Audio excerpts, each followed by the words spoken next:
Okay, I had to break this video up in two, so Lacto fermented sauerkraut, Craig's Way, part two. Okay, it's been about an hour and a half. Well, probably more like an hour. Anyway, I just wanted to show you, after you put the salt on your cabbage, and you kind of mixed it around, remember how much was in there before? Now it's shrunk. That salt draws a lot of the moisture out of it, and so I mean, you can see how much that's gone down. So anyway, just going to show you some of my old stuff. This here is all I've got left, but that stuff is amazing, and you can see, I don't know if you can see that brine on the top. Anyway, that's been in the fridge probably, I don't know, 3-4 months. I've done it. I've had stuff and I just keep it in the fridge, and it's so cold in the refrigerator that it slows up that fermentation process, that it doesn't really off gas a whole lot after that. I did notice when I opened this up it a little bit, but man, this stuff is amazing. If you love sauerkraut, you're gonna absolutely love this. Like I said, really crunchy. You chew with your mouth open? Well, I'm trying to show them how crunchy it is. Oh, that's so good. The only thing that needs is a hot dog. Anyway, love my sauerkraut.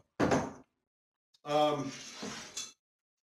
was also going to let you know, when you're using the regular sauerkraut, if you can't seem to get enough brine, you need to make a batch of that brine to put over the top of it. But if you get enough of the juices out of your cabbage, and you can do this in a bucket. I did it in a bucket for years. I just put the bucket on the floor, and I sat in a chair, and man, I just ramrodded it like this. Just beat it up, get mad at it, and see if you can get all them juices to kind of come to the top. Generally, you get enough out of the cabbage, and that's kind of the cool part. You don't put any water in sauerkraut.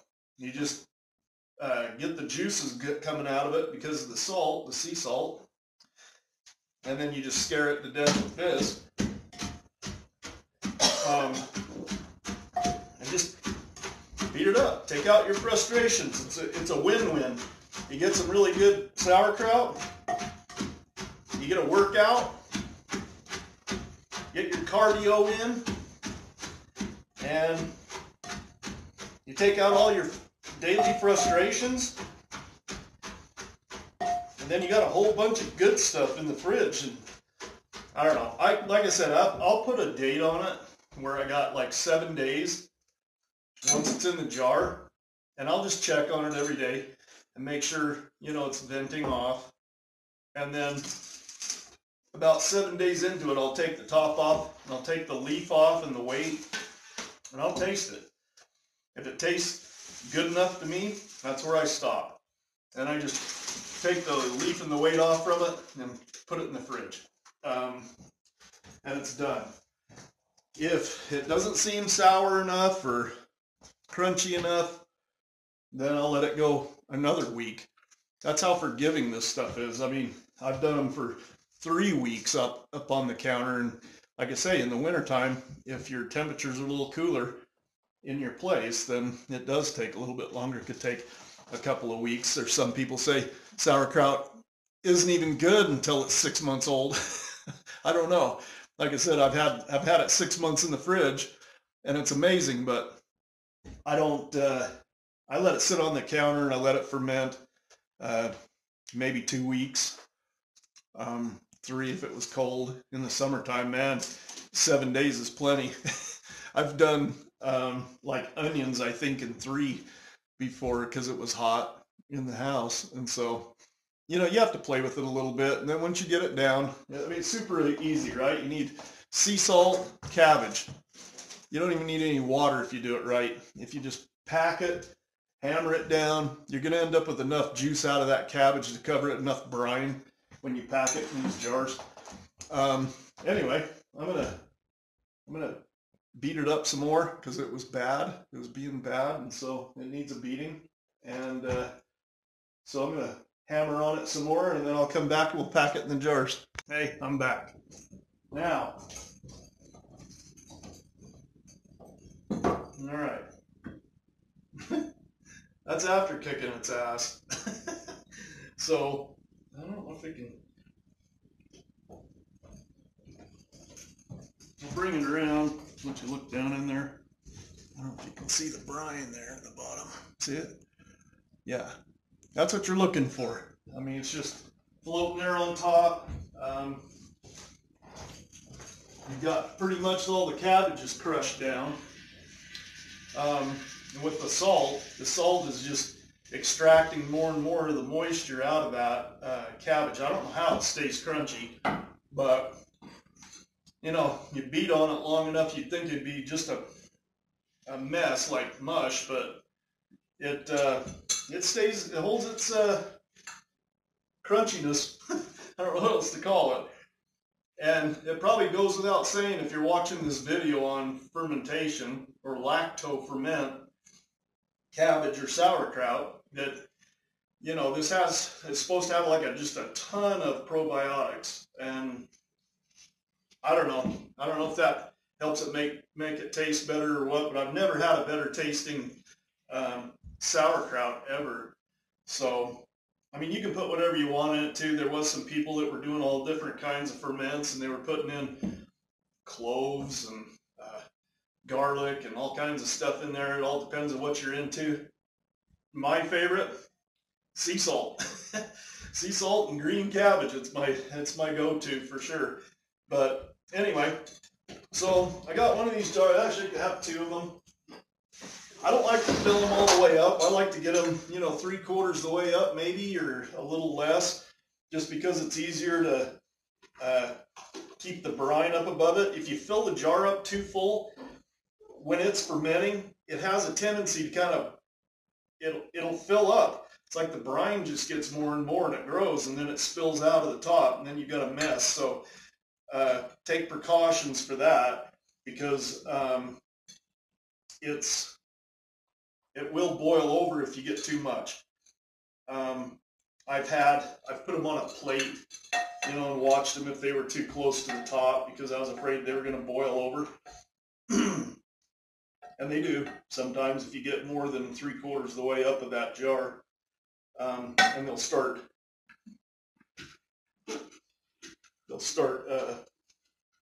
kind of puking out everywhere. So beware of that. And so what I do is I'll put some cabbage in. I don't know if I can get it all into one jar. That's kind of the trick, is you try to see how much of it you can get. You know, if you can figure it out, how big the cabbages are and how much you can actually get in a jar. But, you know, if it looks like I'm going to have more than 3/4 of a jar, I'll split it up, put it in 2 jars. And then that way I don't have the issue with the boil over either. Anyway, the probiotics that's supposed to be in sauerkraut, you know, I've watched some videos on it, and I don't know how much of it's true. But yeah, I might be able to get it all in 1 jar. Anyway, I'll probably do that. I'll probably put it all in just one, but I won't make you watch it. But they say that there's, in sauerkraut, like, you get there's like 1 trillion different probiotics or something in that. And, you know, you can buy probiotics at the store with different strains. But anyway, that's all I got left. And a whole bunch of that brine in there. So what I'll do is I'll put it all in one jar, and then I'll pour the brine on top, and I'll come back and show you what that's like. Okay, so it fit all in one jar. I mean, there's some crumbs in there, but a whole lot of brine. So at this point, you know, if you're about 3/4 of the way up or so, I say that's good. And just pour in some brine, because that's where the magic happens, underneath all that. And then it's like these big cabbage leaves and stuff. I take these off the cabbage. I don't wash it. I don't wash any of this stuff, because you kind of almost need the bacteria to start the fermentation process. So anyway, and if you wash it off like in your sink, now you got the water that's got the chlorine and stuff on it too. So I don't know. I've been eating this for years, giving it to friends and family. I haven't poisoned and killed anybody yet. But anyway, I don't wash it. So what I do is I just peel off a couple. If they look bad, I don't, you know, of course I throw them ones away. But I take the top ones, I try to shove them down the side of the jar a little bit, or whatever it takes to hold them little pieces down below the brine, because that's where all the fermentation happens, is when it's lack of oxygen.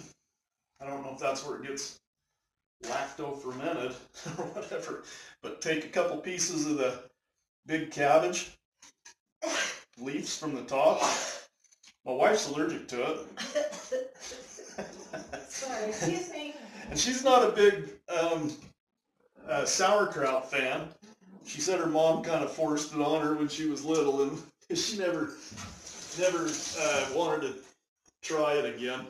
But she loves the pickles and the onions and stuff, and that's really good. So you still get the probiotics from that too.